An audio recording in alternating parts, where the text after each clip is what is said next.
Hello, good morning everyone. ठीक है, myself Manoj Kumar, residence Kota, NEET division.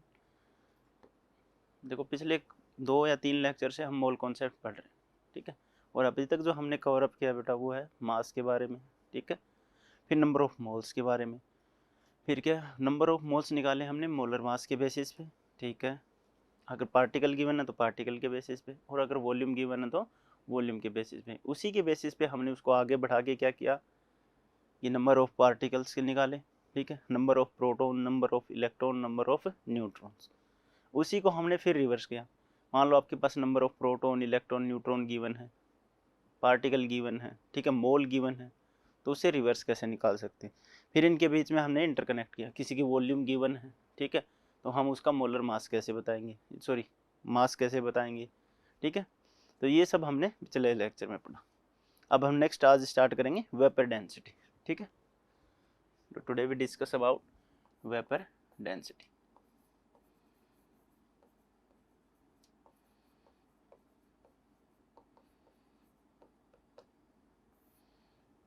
ठीक, एक्चुअली वेपर डेंसिटी होती क्या है, इट्स जस्ट डेंसिटी। ठीक है, बस वेपर डेंसिटी का मतलब होता है किसी के रिलेट में। ठीक है, यही चीज़ मैं आपको बोल दूं, जैसे हमने रिलेटिव एटॉमिक मास पढ़ा था। क्या पढ़ा था? Relative atomic mass. हम उसमें क्या कर रहे थे, एटॉमिक मास ले रहे थे और नीचे जिसके रिलेट में निकालना हो तो क्या लिख रहे थे, रिलेटिव एटॉमिक मास। ये इसकी जगह लिखो आप एटॉमिक मास। बस, ऊपर जिसका निकालना है और नीचे जिसके रेस्पेक्ट में निकालना है। तो वैसे ही वेपर डेंसिटी होती है। वेपर डेंसिटी में आपने क्या करना है कि है तो डेंसिटी ही, लेकिन किसी के रेस्पेक्ट में। ठीक है, तो किसके रेस्पेक्ट में? हाइड्रोजन गैस के रेस्पेक्ट में। ठीक है, तो हम लिख सकते हैं वेपर डेंसिटी। चलो एक बार पहले एक्सप्लेन करते हैं फिर लिखते हैं। तो इसका मतलब क्या, हाइड्रोजन गैस के रेस्पेक्ट में जब भी आप क्या निकालते हो, वेपर डेंसिटी, उसी को हम क्या बोलेंगे, वेपर डेंसिटी। देखो, मान लो किसी की डेंसिटी गिवन है आपको, ए एलिमेंट है कोई भी, इसकी डेंसिटी गिवन है 1.72 ग्राम पर एम एल। ठीक है, हमारे पास हाइड्रोजन गैस की है, इसकी गिवन है मान लो 1.12 ग्राम पर एम एल। तो हमको relative density, sorry vapour density निकालनी किसकी, ए की। तो ए की वेपर डेंसिटी क्या हो जाएगी बताओ, 1.72 डिवाइडेड बाई 1.12, यूनिटलेस। ठीक है, तो बस इतना सा ही करना है। ठीक है, इसका मतलब समझे आप भैया, हमें वेपर डेंसिटी ही निकालनी। वेपर डेंसिटी निकालने के लिए हमें सिर्फ डेंसिटी चाहिए, हाइड्रोजन गैस की डेंसिटी चाहिए, बस इसी को हम क्या बोलेंगे, वेपर डेंसिटी। बिल्कुल रिलेटिव एटॉमिक मास की तरह। ठीक है, दो डेंसिटीज होंगी हमारे पास, पहली कौन सी, जिसकी निकालनी है, ठीक है, उस गैस की, दूसरा हाइड्रोजन गैस की। ठीक है, अब देखो आपने एक फॉर्मूला पढ़ा है, ठीक है, इसके लिए हम अलग अलग फॉर्मूले पढ़ते हैं। देखो मैं लिख देता हूँ, vapour density equals to density of gas divided by, आप क्या लिखोगे, डेंसिटी ऑफ हाइड्रोजन गैस। ठीक है, ये हमारा फॉर्मूला। अब देखो होता क्या, वेपर डेंसिटी आपको पता निकालने के लिए आपको क्या चाहिए, डेंसिटी चाहिए, दोनों डेंसिटी चाहिए। ठीक है, एक डेंसिटी आपके पास मान लो गिवन है, दूसरी हाइड्रोजन की, दोनों को रिलेट करोगे क्या आ जाएगी, वेपर डेंसिटी। अब देखो इसी फॉर्मूले को हम जब आगे पढ़ते हैं तो इसी को हम इस टर्म में लिखते हैं, vapour density equals to molar mass of gas divided by 2। और ये सबसे ज़्यादा नीट में काम आता है, सबसे ज़्यादा यही काम आता है, ये वाला फॉर्मूला। ठीक है, अब देखो ये कहाँ से आया, आपको बस इतना ही लिखना है, ये वाला पोर्शन आपको लिखना नहीं होता, बस ये आपको एक्सप्लेन करने के लिए। P V equals to N R T. ठीक है, आप सबको पता है गैस की इक्वेशन है, P V equals to N R T, और यहाँ पे लिख लेना at same temperature and pressure.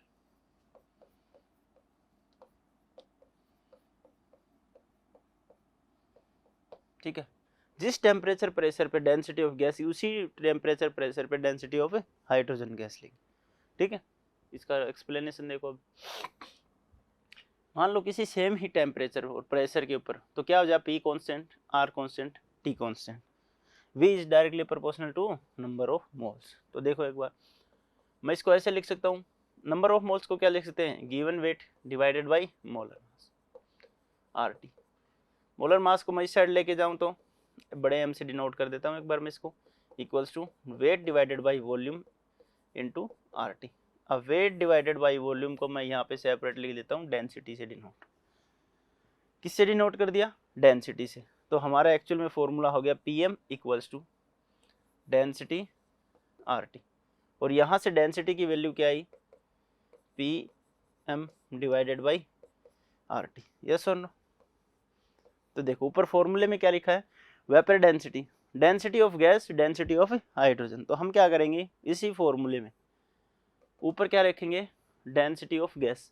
मान लो ये किसी गैस के लिए है, तो P गैस के लिए, M उस गैस के लिए, पर्टिकुलर R कांस्टेंट, T भी उस गैस के लिए। अपॉन में क्या आएगा, डेंसिटी ऑफ हाइड्रोजन, तो ये क्या हो जाएगा, P हाइड्रोजन गैस के लिए, M हाइड्रोजन गैस के लिए, divided by R T hydrogen gas के लिए। अब देखो सेम टेम्परेचर है, तो टेम्परेचर से टेम्परेचर कैंसिल आउट, R से R कैंसिल आउट, प्रेशर भी सेम है तो कैंसिल आउट। ऊपर क्या बचा देखो, molar mass of gas divided by molar mass of hydrogen. Yes और नो? और हाइड्रोजन का मोलर मास कितना होता है, 2। ठीक है, समझ गए? तो इसका मतलब क्या हुआ कि वेपर डेंसिटी को हम किसकी फॉर्म में लिख सकते हैं, molar mass of gas divided by 2। ठीक है, किसी की वेपर डेंसिटी निकालनी है और गैस की जगह आप कंपाउंड कर लो तो और ज़्यादा बेहतर रहेगा। ठीक है,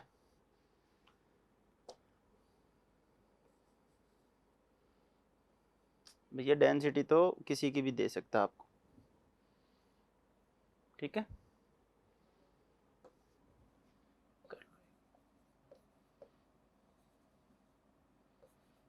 ठीक। अब देखो हमारे पास कितने फॉर्मूले आ गए, 2। अब इसी फॉर्मूले से आप थर्ड फॉर्मूला बनाते हो। अगर आपके पास मोलर मास गिवन है या फिर वेपर डेंसिटी गिवन है आपके पास, मान लो किसी की वेपर डेंसिटी 36 है तो उसका मोलर मास क्या होगा, वेपर डेंसिटी गिवन है 2 से मल्टीप्लाई कर दो, क्या होगा, मोलर मास 72। ठीक है, ये हमारा क्या होगा, मोलर मास। ठीक है, ओके, इसको क्लीन कर देते हैं। अब हम इसके ऊपर क्वेश्चन करते हैं। ठीक है, तो ओके, पहला क्वेश्चन है, देखो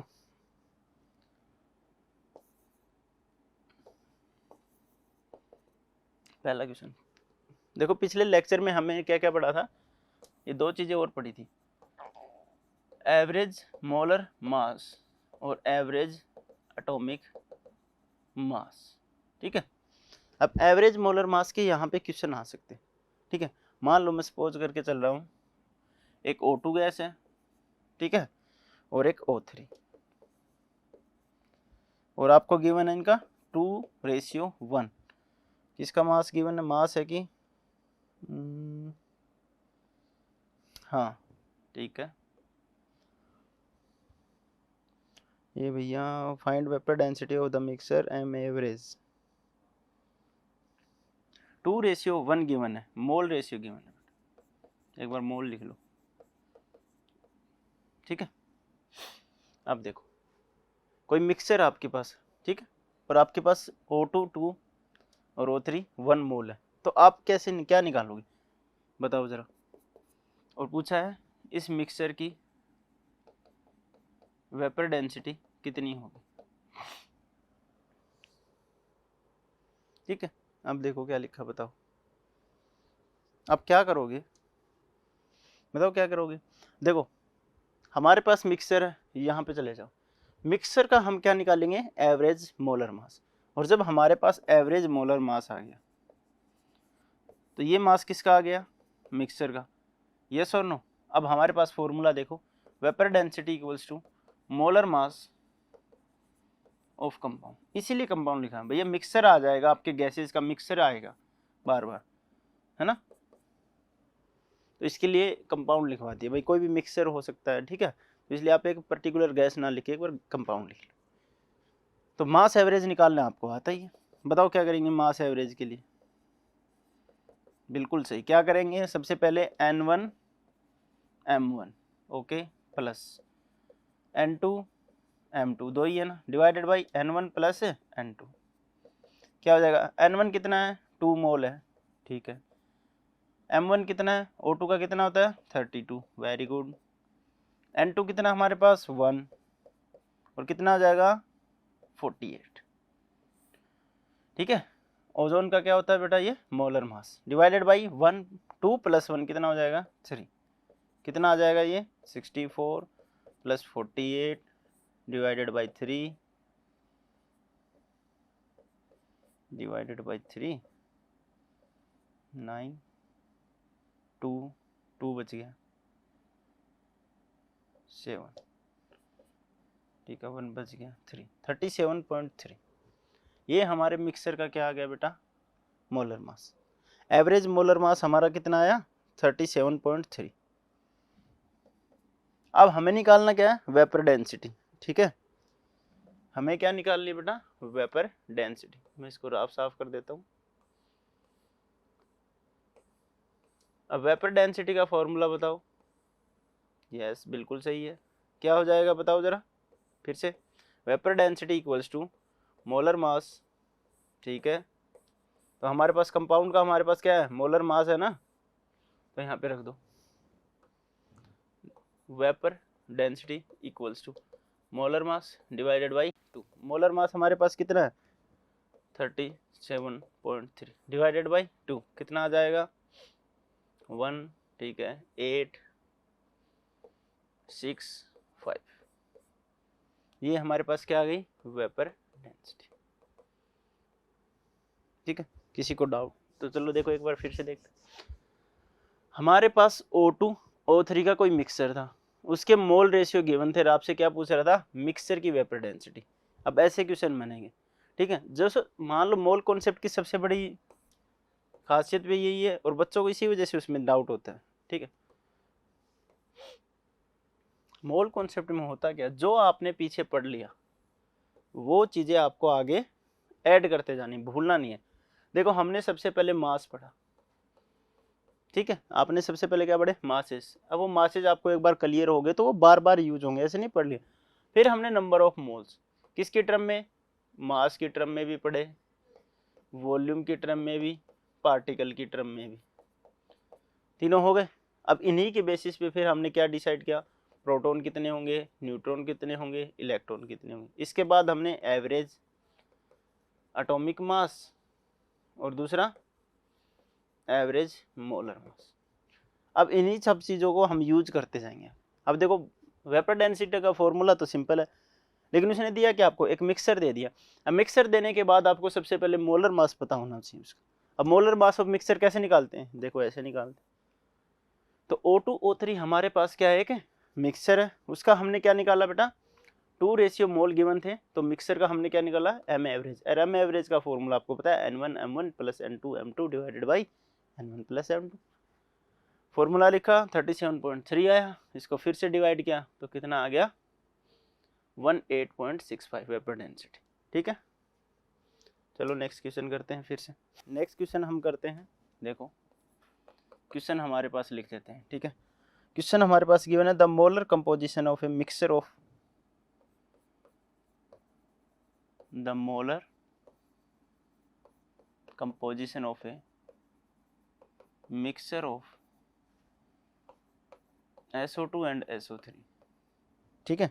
क्या दे रखा है? द मोलर कंपोजिशन है mixture of SO2 and SO3 if its vapor density is 36, if its vapor density is 36। चलो एक बार ट्राई करो आप, ठीक है।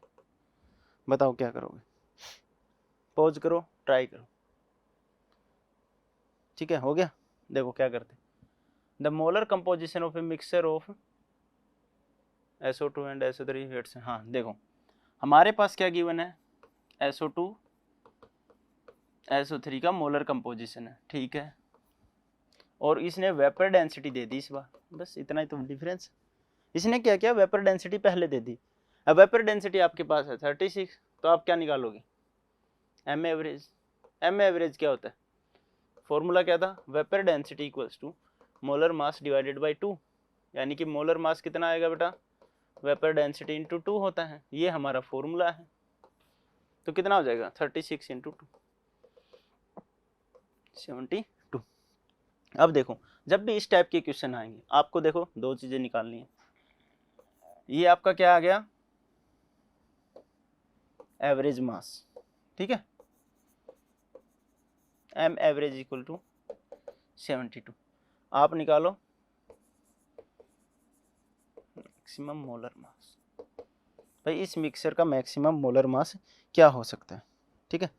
अब देखो आपके पास दो चीजें गिवन है, ये किस कंपोजिशन में हो सकता है, आपके पास कितनी चीजें गिवन है, दो। अब देखो एम एवरेज आपने लिखा 72, मैक्सिमम मोलर मास निकालने का तरीका होता है। आपने ये क्वेश्चन में क्या लिखा, इसको साफ करो यार, आपने क्वेश्चन में आइडिया लगा लिया कि मास एवरेज इतना होगा, तो मास एवरेज का मैं यहाँ पे फॉर्मूला लिख देता हूँ। कितना लिख देता हूँ यहाँ पे, N1 M1 N2 M2 divided by N1 plus N2, ये हमारे पास क्या हो गया, मास एवरेज। अब देखो दिक्कत क्या है, अब आपने आइडिया लगा लिया ये वाली वैल्यू, ठीक है, M1 M2 आपके पास है, N1 N2 की वैल्यू आपके पास है क्या, नहीं है सर, N1 N2 की वैल्यू आपके पास है नहीं। तो हम इसका एवरेज निकालने के लिए बताओ क्या करते हैं, एक बार इसका एवरेज बताओ क्या करते हैं। इसका एवरेज मोलर मास निकालने के लिए हम क्या करेंगे बताओ जरा, बिल्कुल सही। अगर हम मान लेते हैं, सपोज कर लेते हैं इसका कितना 1 मोल, एम कितना है इसका, SO2 यानी कि बेटा SO2, सल्फर का 32 प्लस ऑक्सीजन का कितना हो जाएगा 16 plus 16 into 2 times 32 plus 32 64। SO3 का कितना हो जाएगा 32 प्लस 48 80। मान लेता हूँ ये कितना है 64 प्लस ये भी 1 है, कितना हो गया 80, टोटल 2। तो देखो कितना आया 4 डिवाइडेड बाई 2 72, कितना है 72। देखो हमने क्या किया, जब भी ऐसे क्वेश्चन आपके पास आए तो एक मोलर ये आएगा और एक ये आएगा, हम 1 करके एवरेज निकाल लें। एक ये हमने किससे किया कैलकुलेशन से, एक हमने ये किया थ्योरेटिकल, हमने इसको 1 मान लिया, ठीक है। जब हमारे पास कुछ नहीं होता आप इसको क्या मानोगे 1, जब दोनों क्या आ जाए बेटा इक्वल, तो क्या हो जाएगा क्वेश्चन बताओ जरा, दोनों ही हमारे पास क्या है इक्वल है, तो दोनों किस फॉर्म में रहे होंगे 1 की रेशियो, 1:1 लिख सकते हो, और बताओ 1:1 की रेशियो में लिख दोगे ना, दोनों ही क्या है 1 दोनों का ही 1 मोल होगा, टोटल 2 मोल, ठीक है। तो 1 मोल किसका होगा SO2 का, 1 मोल किसका होगा SO3 का, दोनों इक्वल अमाउंट में होंगे, समझा है। देखो इस टाइप की क्वेश्चन जब भी आपको मिले आपको क्या करना है, वेपर डेंसिटी से आपने क्या निकाल लिया मास एवरेज, ठीक है। अब ये मास एवरेज हम इसके साथ कैलकुलेट कर रहे हैं, ठीक है। आप किसी कुछ और भी मान सकते हो भाई, ऐसी कोई बात नहीं, ठीक है। इसी फॉर्म में आपको ये क्वेश्चन करना है, ओके। नेक्स्ट क्वेश्चन पे चलते हैं। नेक्स्ट क्वेश्चन इस लिखा है भाई, calculate the vapour density of a gaseous mixer, calculate the vapour density of a mixture, calculate the vapour density of a gaseous mixture है, ठीक है, कोई बात नहीं आप मिक्सचर लिख लो, containing O2 and O3, containing O2 and O3, containing O2 in 4:3, in 4:3 mass ratio,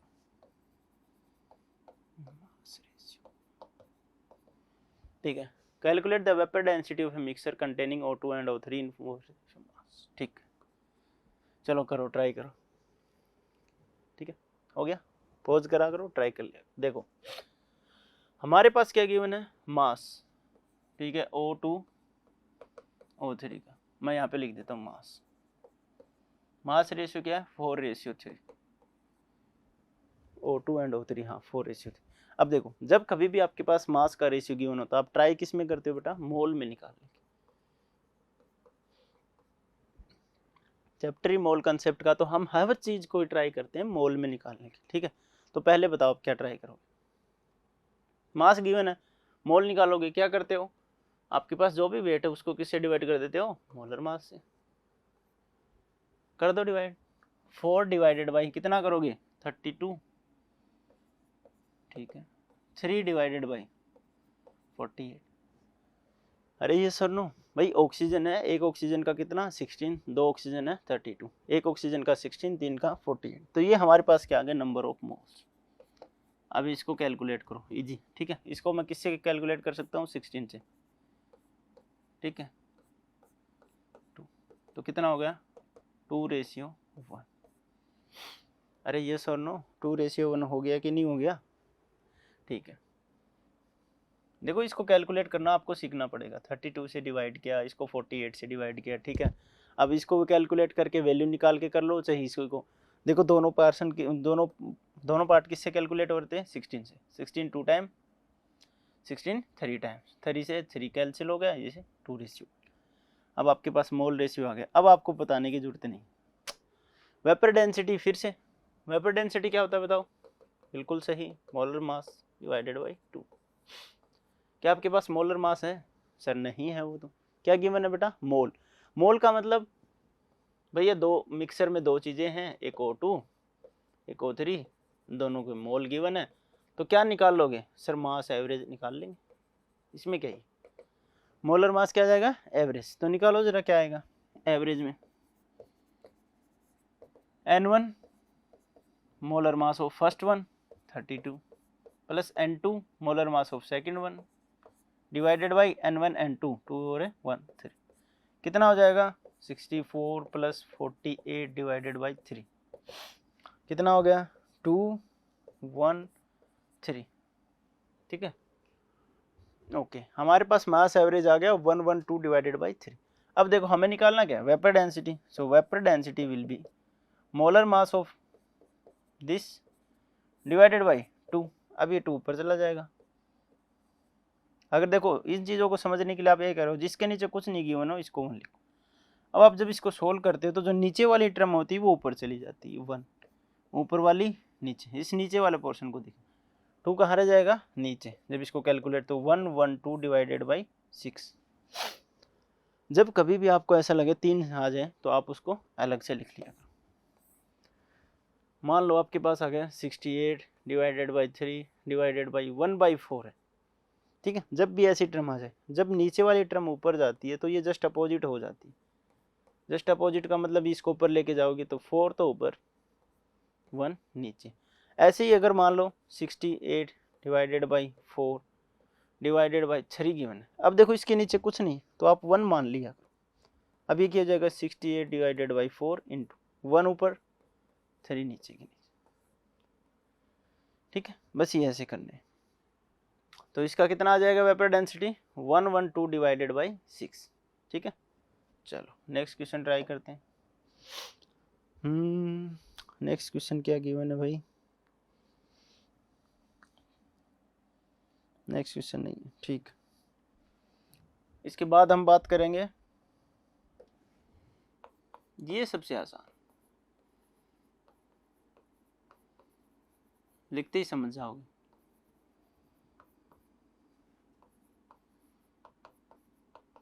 percentage composition. देखते हैं कितने कितने बचे, समझ गए। परसेंटेज कंपोजिशन का मतलब समझे, मान लो आप कोई भी चीज़ खरीद के लेके आते हो, कोई भी चीज़ लेके आते हो भाई, खाने की लगा लो, ठीक है, या पीने की लगा लो, तो उसके ऊपर कुछ ऐसा लिखा होता है, ऐसा एक चार्ट बना होता है, पर 100 ग्राम लिखा होता है कि नहीं होता, पर 100 ग्राम या पर 100 ml।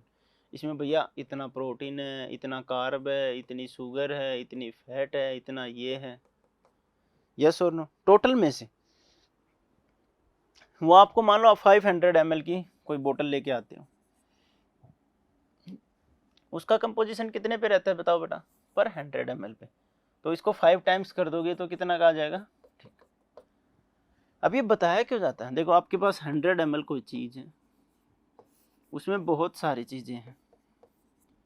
सबसे पहले मान लो कार्ब है, प्रोटीन है, फैट है, शुगर है, ठीक है, बाकी विटामिन से लगा लो। तो आपके पास मान लो 100 ml में से ये मान लो 20 है, ये 10 है, ठीक है, ये भी 10 है, शुगर मान लो 30 है, कितना हो गया, और ये भी 30 लगा लो, ठीक है, बाकी विटामिन प्लस और मिनरल्स जो भी बच गए।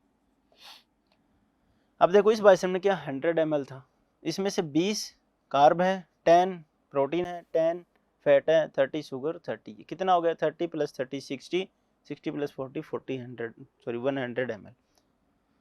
अब मैं आपसे पूछ लूँ इसका परसेंटेज कंपोजिशन, अब मैं आपसे पूछ लूँ इस टोटल में कार्बोहाइड्रेट कितने परसेंट प्रेजेंट है। मैं क्या पूछ लूँ आपसे, इस टोटल में कार्बोहाइड्रेट कितने परसेंट प्रेजेंट, इसी को हम क्या बोलेंगे, परसेंटेज कंपोजिशन। बस इतना ही है। अब आप देखोगे सर जब 100 ml लेते थे उसमें कितना था 20, यस और नो। तो आप क्या करोगे, जब मैंने 100 ml लिया उसके अंदर कितना था 20, यस और नो, बस इतना ही था, इससे ज़्यादा नहीं था। हम क्या करते हैं देखो कि सर 100 में 20 ml है, ठीक है, आप जब परसेंटेज निकालते हो किसी चीज़ की आप क्या करते हो, जिस चीज़ की परसेंटेज निकालनी होती है उसको क्या करते हो ऊपर, यानी कि कार्बोहाइड्रेट ऊपर डिवाइडेड बाय जो टोटल में से निकालना होता है ये टोटल इंटू 100। अब क्या करोगे 20 डिवाइडेड बाई 100 इंटू 100, 20%। 100 लेके चलें तो ऑब्वियसली सबका परसेंटेज है, ये कितना हो जाएगा 20%, ये कितना 10%, ये कितना 10%, ये 30, ये 30, यस और नो। ऐसे ही परसेंटेज कंपोजिशन, तो क्या लिखोगे बताओ, परसेंटेज कंपोजिशन बताओ क्या लिखोगे भाई, जिसका निकालना है वो ऊपर, तो क्या लिखोगे, मास ऑफ एन एलिमेंट, ठीक है, इन कंपाउंड, किसी भी कंपाउंड में जो एलिमेंट है जिसका निकालना है उसका mass divided by mass of compound, total mass भी लिखा जाता है कई बार, मास ऑफ दैट कंपाउंड, और किससे मल्टीप्लाई कर दोगे 100 से, तो क्या आ जाएगा आपके पास परसेंटेज। ठीक है, बस इतना ही था, ज़्यादा कुछ है नहीं इसमें। अब जैसे कि मैं आपसे पूछ लूँ, लिखो C6H12O6, इसके अंदर परसेंटेज बताना आपने किसका, हाँ कार्बन का बताओ पहले, ठीक है, नोट करो क्वेश्चन, C6H12O6 आपके पास है, कार्बन का परसेंटेज पूछा है कितना होगा, C6H12 हो गया O6, percentage composition of carbon, पहले कार्बन का निकालते हैं फिर देखते हैं। आपने क्या किया कि हमने टोटल किया भैया, हमने लिखा percentage of carbon equals to, सबसे पहले हमने उधर देखा वो सर ने क्या लिखा, mass of an element, element कौन है कार्बन है, कार्बन का मास 12 divided by mass of compound, compound का मास अब क्या लिख के चलोगे बताओ जरा, कंपाउंड का मास हाँ निकाल लो, कितना होता है इसका, देखो निकाल लिया करो कोई बड़ी बात नहीं, कितना 72, हाइड्रोजन एक होता है तो एक हाइड्रोजन इंटू 1 इंटू 12 कितना हो गया 12, ऑक्सीजन 6 है तो 6 इंटू 16 96, 0 8 1 180 इंटू 100, क्या सही है भाई। सर आपने तो ऐसे ही बताया था मास ऑफ एन एलिमेंट ऊपर लिखना है, डिवाइडेड बाय क्या करना मास ऑफ कंपाउंड, क्या ऐसे थोड़ी बताया था।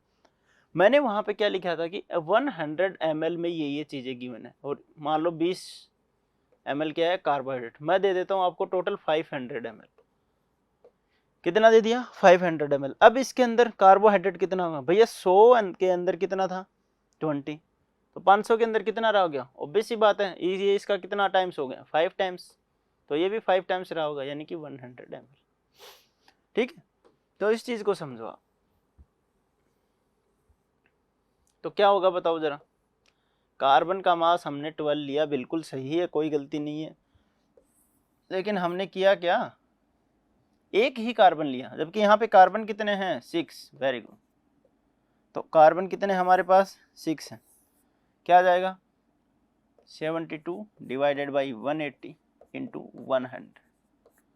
0 से 0 कैंसिल, 2 से 9 टाइम, 2 से 36, फिर किससे 9 से, तो 40% आ गया। ये लो जी,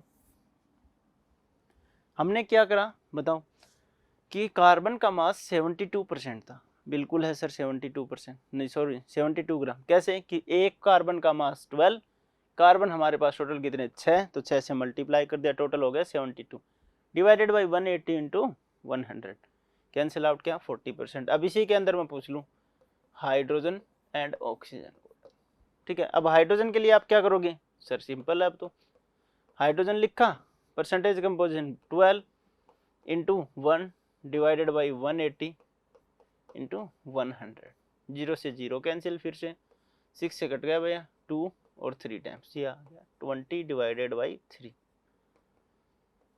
6.66%।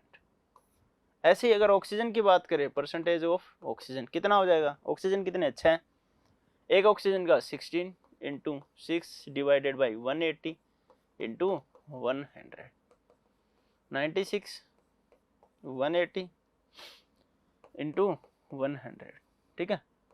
0 से 0 कैंसिल हो गई, ये भैया 2 से भी जाएगा और 3 से भी जाएगा, तो 6 से जाएगा 16, फिर से 3 और ये कितना चला गया 8, ऊपर आ गया 80 डिवाइडेड बाई 3, कितना आ गया 2, तो ये हो गया, ठीक है ओके 60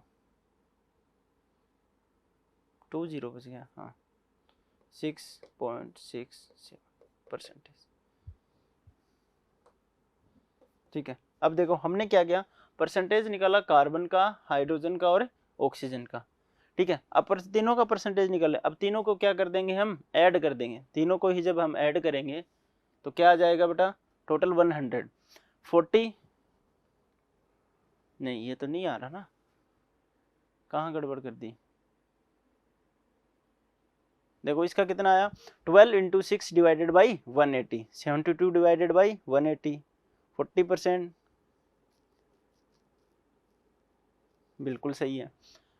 हाइड्रोजन की बात करें तो 6.6%, ठीक है, ये 53 होना चाहिए था।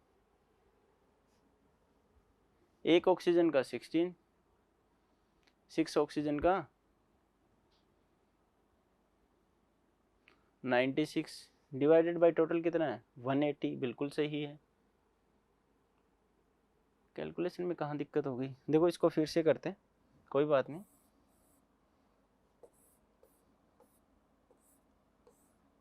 गड़बड़ कर दी, कहाँ कर दी बताओ, कितना हो गया 96 डिवाइडेड बाई 180 इंटू 100,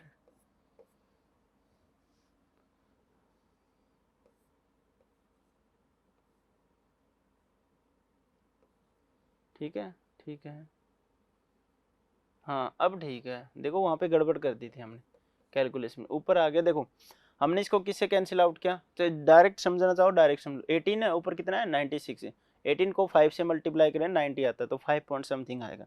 अब मैंने क्या किया, इसको 6 से डिवाइड किया 3 टाइम्स, यहाँ पे क्या 16 टाइम, ठीक है, ऊपर 160 डिवाइडेड बाई 3, तो कितना आ जाएगा 5, ठीक है 10 बच गया, 3%, वापस कैलकुलेट कर लिया करो, ठीक है। अब मैंने क्या किया, तीनों के निकाल दिए, 46.66, ये कितना है 53.33, कितना हो गया 99.9%, यानी कि 100, ठीक है। कई बार क्या होता है भाई कैलकुलेशन में दिक्कत हो जाए, आप लास्ट वाला मैच कर लिया करो, ठीक है। किसी पर्टिकुलर की पूछे तो कैलकुलेशन ही ढंग से किया करो, ठीक है, कैलकुलेशन हो जाती है भाई मिस्टेक, कोई बात नहीं। नेक्स्ट क्वेश्चन देखते हैं हम, नेक्स्ट क्वेश्चन आपके पास है, हाँ ये सिंपल क्वेश्चन था, आपके जो एग्जाम में क्वेश्चन आते हैं अब वैसे वेरी करते हैं। देखो, an oxide of sulphur contain 66%, an oxide of sulphur,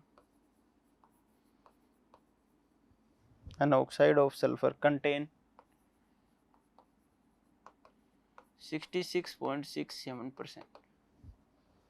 Sulfur, determine its molecular formula. Sulfur,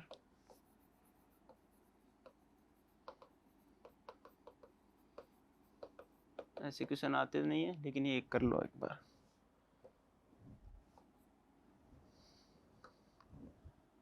ठीक है, चलो बनाओ।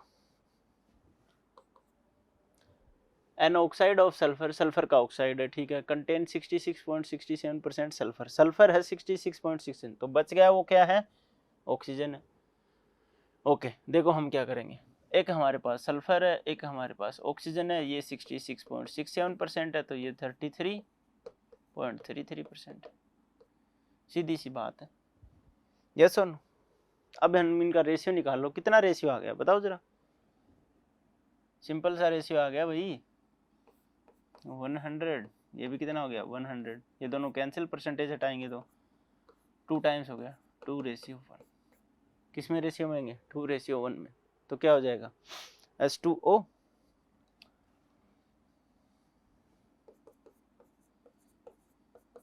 ठीक है, H2O चाहिए।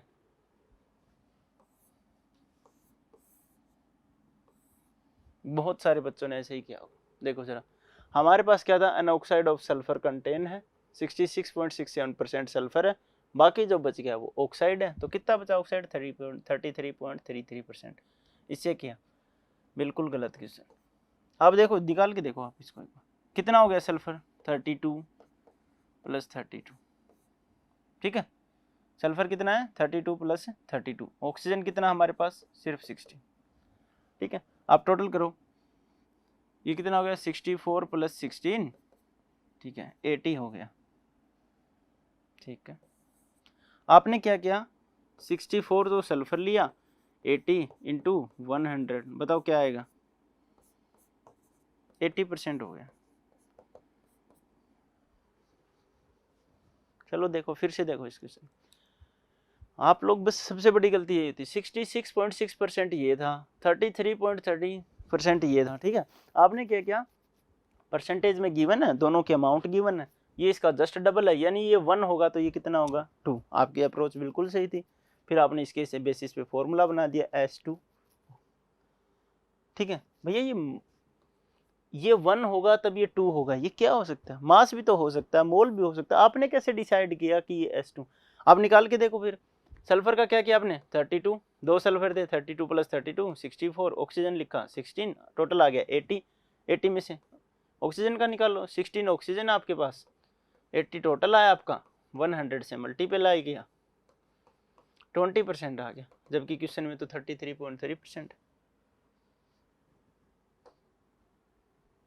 तो जब भी ऐसे क्वेश्चन आए थोड़ी सी शांति रखा करो, भाग के क्वेश्चन नहीं करने, ठीक है, भाग के क्या ही करोगे भाई, क्वेश्चन सोल्व होते हैं आराम से, उनको पढ़ो, उनको देखो क्यों क्या बोल रहे हैं। अब देखो हम क्या करते हैं, हम मान लेते हैं, ठीक है, हम क्या करते हैं बेटा, मान लेते हैं किसी एक को, दूसरे को भी मान लेंगे। अब 2 तरीके हैं इसके, आप किसी भी तरीके से कर लो, ठीक है। मैं क्या करता हूँ, सल्फर को मान लेता हूँ x, इसको मान लेता हूँ y, ठीक है। अब बोलोगे सर 2 आ गए, तो एक बार देखते हैं, ठीक है, सल्फर को कितना मान लिया मैंने x, और दूसरे को कितना मान लिया y। अब देखो आपके पास 2 चीज़ें हैं, नंबर ऑफ मोल्स है और कितने परसेंट प्रेजेंट है, ये भी प्रेजेंट है, ठीक है। सल्फर का आपको क्या पता होता है, एटॉमिक मास पता होता है, कि नहीं पता होता, ठीक है। तो अब क्वेश्चन करते हैं, मैंने माना सल्फर कितने हैं x, ऑक्सीजन कितना है y, और हमारे पास इसमें ऑक्साइड में सल्फर कितना आ रहा है 66.67%। अब परसेंटेज कंपोजिशन का फार्मूला बताओ, मैं सल्फर के लिए लिखता हूँ, सल्फर कितना गिवन है 66.67%, यस और नो, ओके सर हमने लिख दिया, ओके इक्वल्स टू, अब मैं यहाँ पे लिखता हूँ, यहाँ पे आप क्या लिखोगे, टोटल सल्फर, सल्फर कितना है बताओ जरा एक बार, कितना है सल्फर भैया सल्फर है x, ठीक है, और x का 32, 32 के यहाँ पे मोल, मान लो ये 1 हो सकता है तो 1 इंटू 32, 2 हो सकता है तो 2 इंटू 3 हो सकता है तो 3, सेम एज इट इज कहाँ लिख दो आप नीचे, x into 32 plus y into, क्या कर रहा हूँ यार, ठीक है, प्लस y इंटू 16 इंटू 100, यही तो है। यहाँ पे हमने टोटल परसेंटेज लिख दी 66.67% है। यहाँ पे mass of that substance sulphur का निकाल लें, सल्फर का मास किससे मल्टीप्लाई कर दिया, जितने नंबर ऑफ मोल्स हैं, नीचे हम टोटल मास लिखते हैं, x तो मोल किसके हैं, सल्फर के, तो इसके प्लस y मोल इसके हैं, तो ये किसका आ गया, total mass of the compound. बन गया क्वेश्चन, चलो करो आप देखो, 66.67 ये इधर आ जाएगा 32x, okay, plus y 16 into 66.67%, ठीक है, इक्वल्स टू क्या चला जाएगा 32, इसको मल्टीप्लाई करोगे 3200x। देखो इस टर्म को मैं इधर लेके आया तो 66 ने किससे मल्टीप्लाई किया, 32x से, ठीक है, और 32 किससे 66 किससे मल्टीप्लाई हो गया, 16y से, ये 16y रहा, आगे 32x से इसको 100 से मल्टीप्लाई कर दिया, कैलकुलेशन टफ हो गया, आप इसको लिख लो 100 200 डिवाइड, हाँ 200 डिवाइडेड बाई 3, देखो इसको कैलकुलेट करो कितना आएगा, 6667 ही आएगा, इसी को मैं ऐसे लिख सकता हूँ। अब लिखने का रीज़न देख लेना, 32x प्लस 16y, 66 की जगह क्या लिखा हमने 200, क्या लिखा बेटा 200 divided by 3 equals to 32x। अब इसके पीछे रीजन देखो, अब कैलकुलेशन थोड़ी और इजी हो जाएगी, कैसे हो जाएगी सर, कि देखो यहाँ पे भी 2 जीरो है, यहाँ पे भी 2 जीरो है, यहाँ पे भी 2 जीरो, तो दोनों जीरो से दोनों जीरो कैंसिल, और ऐसे ना समझ आया तो ये मान लो इन दोनों से हम क्या 100 कॉमन ले सकते हैं, इससे भी 100 कॉमन ले सकते हैं, दोनों से 100 कॉमन ले लिया, कॉमन क्या आता है बाहर, और वो आगे इसके नीचे जाएगा, 100 से 100 कैंसिल आउट, वहाँ क्या बचा देखो अब 2 इंटू 32 64 डिवाइडेड बाई 3x प्लस 32y divided by 3 equals to 32x, yes और नो। अब देखो 32 से 32 भी कैंसिल हो रहा है, बिल्कुल हो रहा है सर, ठीक है, पहले इस पूरी टर्म को 3 से मल्टीप्लाई कर लो, इस 3 को हटाने के लिए चाहे एलसीएम लेके कर लो, एक ही बात होती है, सभी को 3 से मल्टीप्लाई कर दिया तो ये आ गया 64x, 3 से मल्टीप्लाई करोगे कैंसिल, इसको भी करोगे ये भी कैंसिल, ये कितना हो जाएगा 69x, यस और नो। पूरी टर्म को हमने क्या किया 3 से मल्टीप्लाई। अब देखो 32 हमारे पास क्या है y, 96 हमारे पास क्या है x, इस x को उधर लेके जाएंगे, 32y इक्वल्स टू 96 माइनस 64 यानी कि 32x ही बचेगा, 32y 32x, तो दोनों क्या हो जाएंगे 32 से 32 कैंसिल, हमारे पास आपके पास आ गया y इक्वल्स टू x। जरा बताओ इसका क्या मतलब होता है कि भाई जितने नंबर ऑफ मोल्स लेंगे y के उतने ही नंबर ऑफ मोल्स किसके होंगे x के। आपने y किसको माना, x किसको माना, इसको आपने y माना, इसको आपने क्या माना x, तो आप क्या लिखोगे, अगर x 1 है तो y भी 1 है, x 2 है तो y भी 2 है, x 3 है तो y भी 3 है, तो ये इनमें से कोई ऑप्शन में अगर आंसर है तो वो आंसर आप टिक कर दो, ठीक है।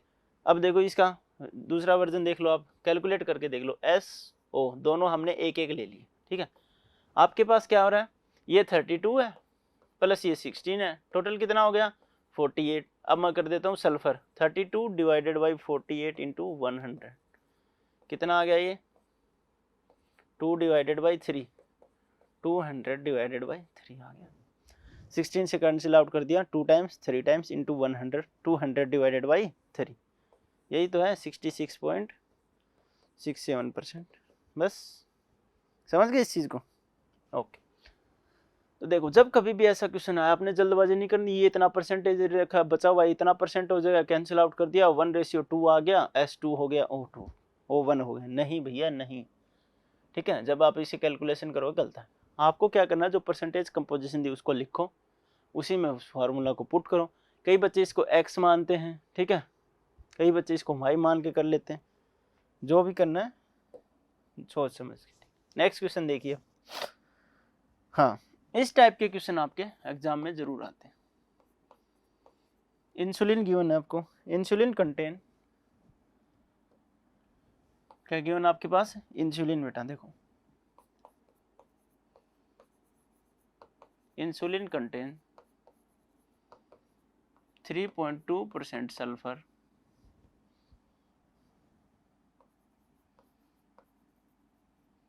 पर मास, ठीक है। Calculate minimum molar, calculate minimum molar mass of insulin, ठीक। बताओ जरा क्या लिखोगे। हमने क्या किया, हाँ पोज करो, ट्राई करो। Insulin contain 3.2% sulphur mass, calculate minimum molar mass of insulin. आप क्या करोगे बताओ जरा। सर समझ ही नहीं आ रहा, इंसुलिन का फॉर्मूला नहीं पता और नहीं पता, तो देखो सिंपल सी लैंग्वेज में देखो इस क्वेश्चन को, रफ वर्क में देखा करो। देखो हमारे पास 3.2% क्या है भैया, सल्फर है। कौन है भैया, सल्फर है सर, तो सल्फर है तो लिख दो, ये लो जी। अब 3.2% सल्फर का क्या मतलब होगा, जरा बताओ एक बार। जी सर 3.2 सल्फर का मतलब होता है कि 3.2 डिवाइडेड बाई 100, है ना, ठीक। यानी कि 100 में से 3.2 कौन है, सल्फर। मान लो कि 100 कौन है भैया, टोटल, और 3.2 कौन है, सल्फर। अब देखो थोड़ा थोड़ा समझ में आ जाएगा। जब हमारे पास 3.2 सल्फर प्रेजेंट है, कितना परसेंट सल्फर बेटा, 2% नहीं, 3.2 सल्फर है, तो टोटल कितना होता है 100, यस और नो। अब देखो ये पता, minimum molar mass of insulin. अब मान लो इंसुलिन के फॉर्मूले में सल्फर को यूज करके चल, ठीक है, मुझे भी नहीं आता इंसुलिन का फॉर्मूला, ऐसे सोच के देखो। अब इसने क्या किया, इंसुलिन को कंडक्ट किया सल्फर में, सॉरी इंसुलिन में सल्फर को, ठीक है। मिनिमम का मतलब क्या होता है, जब कभी भी मिनिमम की बात करें, इसका मतलब कम से कम, मैं ये मान लो H2O है, मैं आपसे बोल देता हूँ, ठीक है, कि हमें H2O बनाना है और हमारे पास ऑक्सीजन है एक, कितना ऑक्सीजन हमारे पास है, एक। उससे मिनिमम कितने H2O के मोल बन सकते हैं भैया, एक ही बन सकता है। मिनिमम का मतलब कम से कम, यानी कि एक मोल तो बनाएंगे ही बनाएंगे, ठीक है। और एक मोल बना रहे हैं तो एक ऑक्सीजन की तो जरूरत 100% पड़ेगी, ठीक है। अब इंसुलिन बना रहे हैं, मान लो आप बोल दोगे सर कि इंसुलिन बनाना, मैं बोल देता हूँ कम से कम मान एक मोल बना के चले, तो भाई एक मोल सल्फर तो चाहिए ही चाहिए। मान लो आपने सल्फर लिया ही नहीं, आपने क्या ले लिया, सल्फर नहीं लिया, तो इंसुलिन बनेगा नहीं, बनेगा ना। तो एक मोल सल्फर तो हमने मिनिमम जरूर लिया होगा, कितने मोल सल्फर, एक। अब देखो क्वेश्चन बन गया आपके पास, ये बात दिमाग में आते ही क्वेश्चन बन गया ना। तो देखो फॉर मिनिमम, हाँ for minimum insulin, for minimum insulin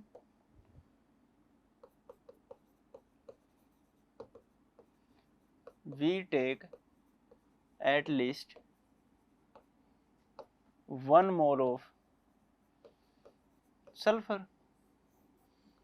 भाई एक मोल सल्फर तो लेके चलेंगे, तो ठीक है। अब ये क्वेश्चन बन गया जैसे बचपन में करते थे, देखो when we take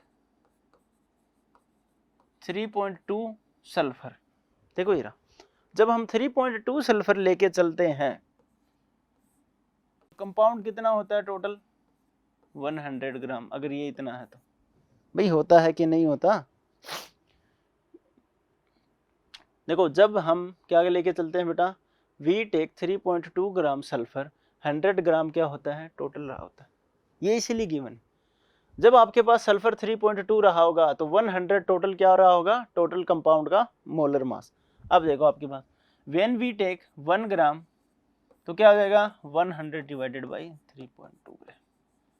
और हम लेके क्या चल रहे हैं, 1 मोल तो मिनिमम लेके चल रहे हैं। 1 मोल का मतलब क्या होता है बेटा, सल्फर है 32 ग्राम, तो हम कितना लेके चलेंगे 32 ग्राम, तो 100 डिवाइडेड बाई 3.2 इंटू 32, पॉइंट हटेगा तो ऊपर एक जीरो, 32 से 32 कैंसिल, 1000 ग्राम। कितना आ जाएगा 1000 ग्राम। ऐसे क्वेश्चन बहुत आते हैं आपके नीट डिवीजन में, ठीक है। तो जब कभी भी किसी भी एक चीज का परसेंटेज दे दे और उसका क्या पूछे, फॉर्मूले का मिनिमम मोलर मास, तो वो चीज जितनी परसेंटेज है उसका मतलब वो 100 में है, 100 में इतना है। तो आपके पास देखो दोनों चीजें आ गई।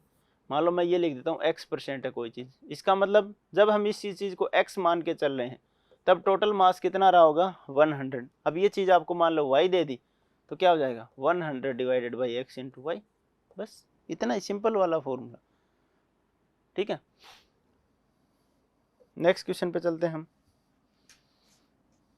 ठीक है। An oxide of Fe contain, लिखो an oxide of Fe contain, an oxide of Fe contain 40 gram 40% oxygen. Calculate number of oxygen atom in it, calculate number of oxygen atom in it. ध्यान से देखो, an oxide of Fe contain 40% oxygen, calculate, सारी चीजें आ गई इसके अंदर, ठीक है। और ऑक्साइड का मोलर मास और दे देते हैं आपको, ठीक। कुछ बच्चे हैं जो बिना मोलर मास के भी ट्राई कर सकते हैं, इंटेलिजेंट, ठीक है। चलो करो आप, ठीक है, हो गया। देखो ऑक्साइड ऑफ Fe का कोई ऑक्साइड है तो मेरे पास Fe है, O है, नहीं पता किस रेशियो में, लेकिन मोलर मास कितना है भैया 160 है सर। अब बताओ क्या करोगे, calculate number of oxygen atom, इसमें कितने number of oxygen, Fe contain 40% oxygen, तो बिल्कुल है, सही है। बताओ क्या करोगे, हाँ सेम ही तो है। जब 40% ऑक्सीजन है, कितना है बेटा 40% ऑक्सीजन है, तो किधर गया 100 क्या है टोटल है। अब टोटल मॉलिक्यूलर मास दे रखा है आपके पास, अब क्या दे रखा है टोटल मॉलिक्यूलर मास दे रखा है फॉर्मूले का। बस देखो इधर देखो 40% है, यस और नो है कि नहीं, हाँ सर। इसका मतलब 40 कौन रहा होगा ऑक्सीजन, तब टोटल कितना रहा होगा 100। भैया जब ऑक्सीजन हम 40 लेके चलेंगे तो टोटल कंपाउंड कितना बनेगा 100। अब टोटल कंपाउंड दे रखा आपको 160, तो जस्ट रिवर्स होगा। जब 100 ग्राम कंपाउंड लेके चल रहे हैं तो ऑक्सीजन कितना है 40, जब 1 ग्राम लेके चलेंगे तो ऑक्सीजन कितना है इतना, और जब 160 लेके चलेंगे तो इतना 64। बस यही तो करना था, ठीक है। चलो इधर देखो 40% oxygen means, oxygen means in 100 gram of compound oxygen है, वो ऑक्सीजन इज लिख लो बस, ऑक्सीजन इज 40 ग्राम, ठीक है। अब मैं इधर से देखो when 100 gram compound we take oxygen will be 40, और जब हम 1 ग्राम लेके चलेंगे तो 40 डिवाइडेड बाई 100, और हमारे पास टोटल कितना है 160 लेके चलेंगे तो 40 डिवाइडेड बाई 100 इंटू 160, कितना आ गया 64 ग्राम। ऑक्सीजन का क्या आ गया बेटा मोलर मास। तो ऑक्सीजन के एटम्स पूछे हैं आपने, देखना यहाँ देखना आप इस चीज को, एटम पूछे तो हम क्या करेंगे नंबर ऑफ मोल्स निकालेंगे। So number of moles of oxygen कितना हो जाएगा 64 डिवाइडेड बाई 16, 4 मोल। क्या हमारा ये आंसर आ गया, नहीं नहीं बेटा, ये आपके पास क्या आ गए मोल, पूछा क्या है एटम। एटम के लिए आप क्या करोगे, so total atom of of oxygen will B 4 into Na से मल्टीप्लाई कर देते हो तो क्या आ जाते हैं हमारे पास एटम्स, क्या आ जाएंगे 4 इंटू Na, ठीक है 4 इंटू Na। किसी को डाउट हो तो बोलो, ठीक है ठीक है। इस क्वेश्चन को पढ़ा करो। ऑक्सीजन के कितने एटम्स है बेटा 4, ठीक है क्लियर गया। An oxide of heavy content 40 gram, calculate number of oxygen atom in it, atoms पूछा आपसे, ठीक है। नेक्स्ट क्वेश्चन देखो,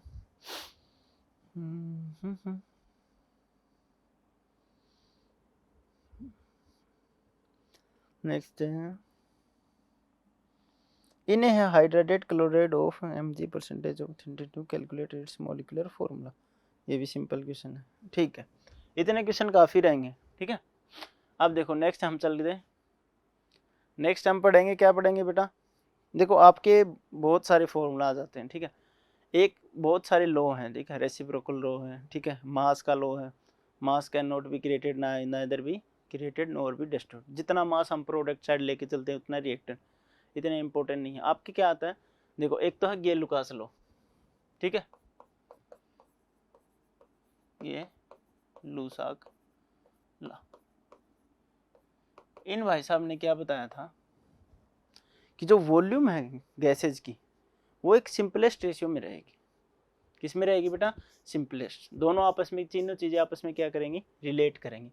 सपोज करो मैं मान के चलता हूँ हमारे पास N2 है प्लस H2 है और इससे फॉर्म हो रहा है अमोनिया।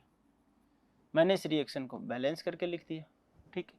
उनके कहने का मतलब ये था कि जब हम ये 1 वॉल्यूम लेके चलेंगे तो ये हमें 3 वॉल्यूम लेनी पड़ेगी और ये हमारा 2 वॉल्यूम। जो इनका स्टिक्योमेट्री कोफिशिएंट है वही इनका क्या आ जाएगा, सिंपलेस्ट रेशियो।